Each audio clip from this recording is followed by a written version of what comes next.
Assalamualaikum warahmatullahi wabarakatuh. Nama saya Akbar Basandi dan teman saya Daivi Monica Andana Muhar, NIM 21 dan saya NIM 7. Di sini saya akan menjawab dan menjelaskan UTS Sistem Informasi Manajemen tentang flowchart dan juga responsi fungsional dan non fungsional. Karena Daivi Monica ada acara keluarga yaitu 40 harian ayahnya dan ada kendala di laptop, jadi kita melakukan presentasi manual tanpa menggunakan mic. Dan langsung saja kita presentasi. Dan ini adalah PPT dari kelompok kami untuk pencarian klien tim Mountain Industries. Dan langsung saja ke slide berikutnya. Di sini kelompok kami melakukan wawancara ke UMKM Toko Giri Makmur. Dan ini adalah latar belakang dari Toko Giri Makmur. Toko Giri Makmur adalah sebuah toko yang bergerak di bidang sayuran dan kebutuhan sehari-hari.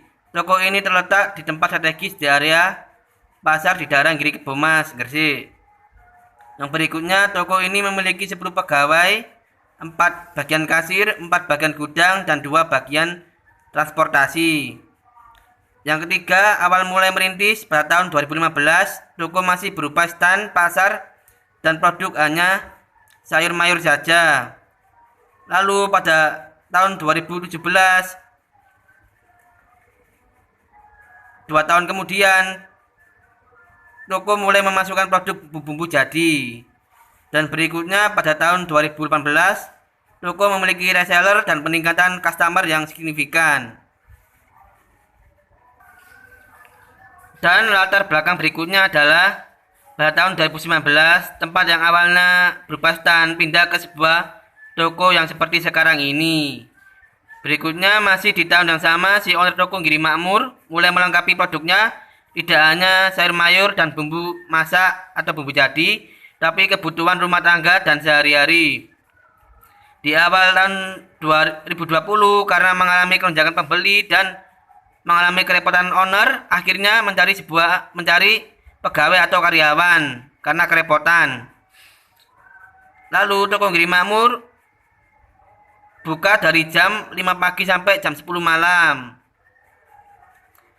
Dan untuk mengisi produk yang kosong, si owner ini biasanya membeli ke daerah Malang, Songgoriti atau Pasar Lawang di daerah Malang tersebut. Lalu di slide berikutnya, mengapa SIM diperlukan di UMKM ini? Yang pertama, bisnis semakin berkembang pesat. Yang kedua, reseller dan pembeli toko semakin banyak. Yang ketiga, varian produk toko semakin bertambah. Yang keempat, pembuatan laporan penjualan produk ada tapi kurang tertata rapi. Begitu juga laporan tentang laba rugi. Langsung ke slide berikutnya. Di slide ini kita mendapatkan informasi dari klien yang didapat setelah melakukan wawancara yang kedua. Yang pertama, konsep dari Toko Giri Makmur jika pembeli sepi sekitar 300 sampai 500 ribu dan jika pembeli ramai sekitar 2 juta sampai 3 juta. Lalu berikutnya, gaji karyawan sendiri sekitar 200 ribu belum bonus ketika toko padat pembeli dan digaji per bulan. Lalu yang ketiga, pendataan stok dicatat di awal buka toko dan di akhir saat toko akan ditutup. Dilihat dari catatan stok yang ada di buku. Yang keempat, pencatatan keuangan dilakukan saat terjadi transaksi jual beli antara kasir dan pembeli. Yang terakhir, pembuatan laporan keuangan laba rugi disetorkan 1 bulan sekali. Untuk laporan stok barang produk dilakukan setiap hari. Lalu pada saat wawancara yang kedua juga kita mendapatkan permasalahan dari klien. Yang pertama, ketika pada saat pembeli ramai terjadi kesusahan pada saat pencatatan laporan keuangan yang ada di kasir. Yang kedua, karena pendataan laporan keuangan yang stok produk masih manual di buku, jadi belum ada hasil yang aktual. Yang ketiga, pendataan produk yang kurang tertata dikarenakan banyak pasokan barang.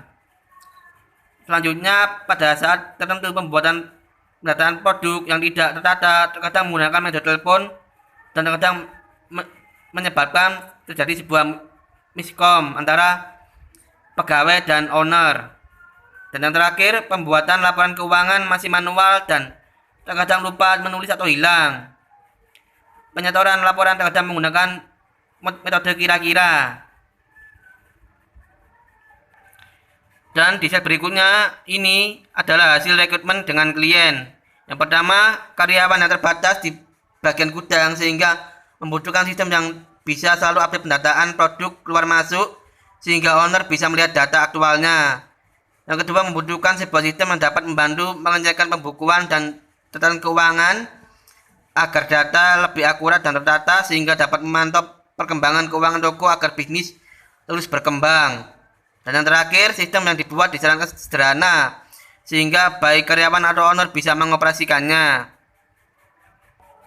Dan di set ini kita menjelaskan tentang pihak yang terlibat dalam sebuah toko itu. Yang pertama ada customer atau pembeli, yang kedua kasir, selanjutnya ada pegawai gudang, dan yang terakhir adalah owner pemilik toko itu.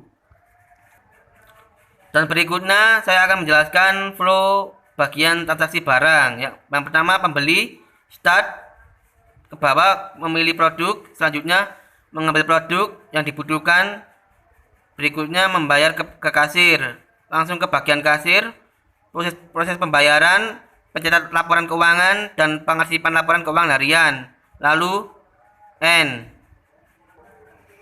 Lalu berikutnya saya akan menjelaskan flow yang bagian gudang yang melibatkan antara pegawai gudang dan pegawai transportasi. Yang pertama start, pendataan produk harian awal, ke bawah menata produk di rak yang kosong, selanjutnya memilah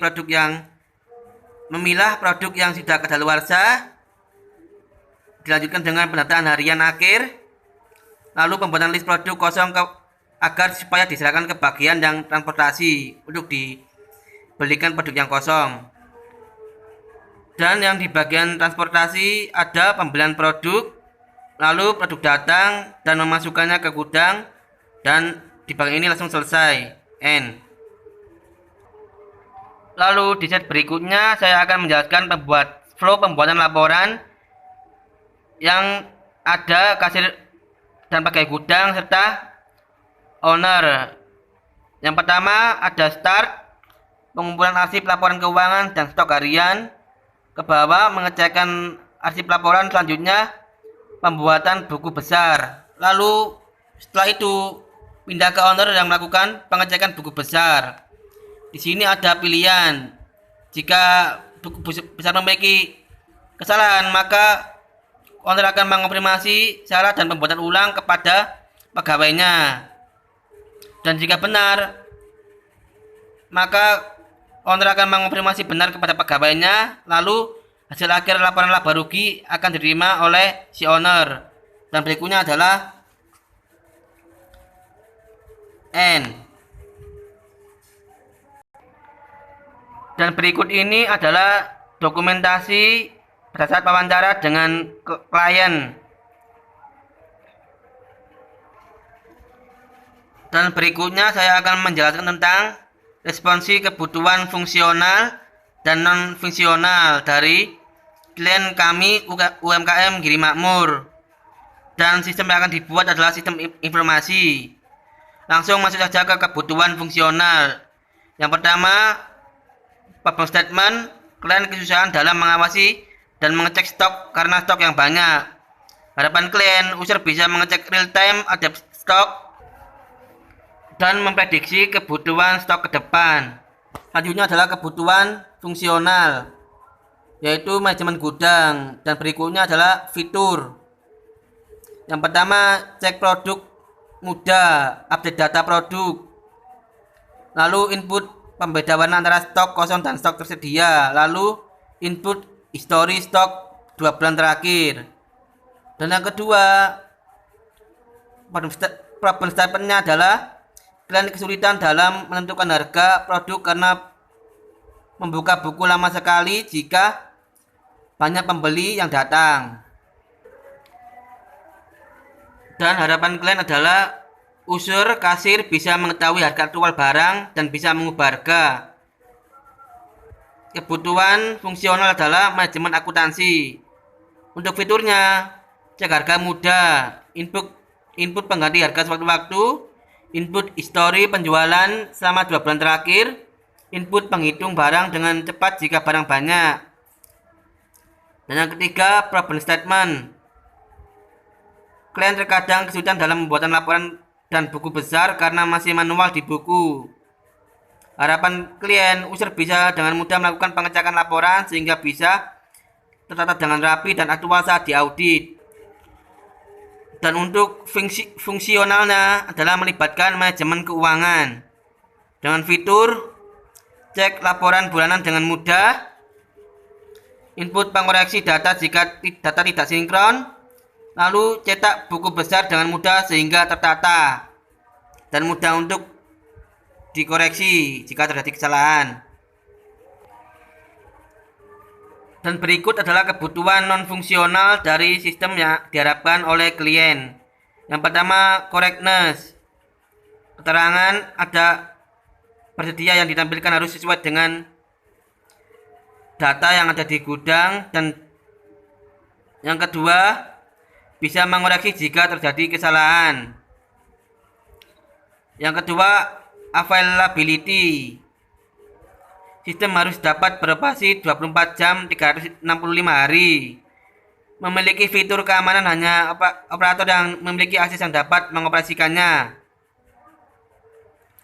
Yang ketiga, tentang perbaikan atau repairing. Keterangan jika dalam sistem ada virus, gangguan, maka sistem akan auto reboot. Jika sistem dapat dengan mudah diperbaiki dan tidak memakan waktu yang lama pada saat diperbaiki. Dan itulah tentang kebutuhan non-fungsional dari sebuah sistem yang diharapkan oleh klien. Jadi itulah presentasi tentang UTS SIM A tentang flowchart bisnis plan, cara mencari klien, dan tentang responsi fungsional dan non fungsional.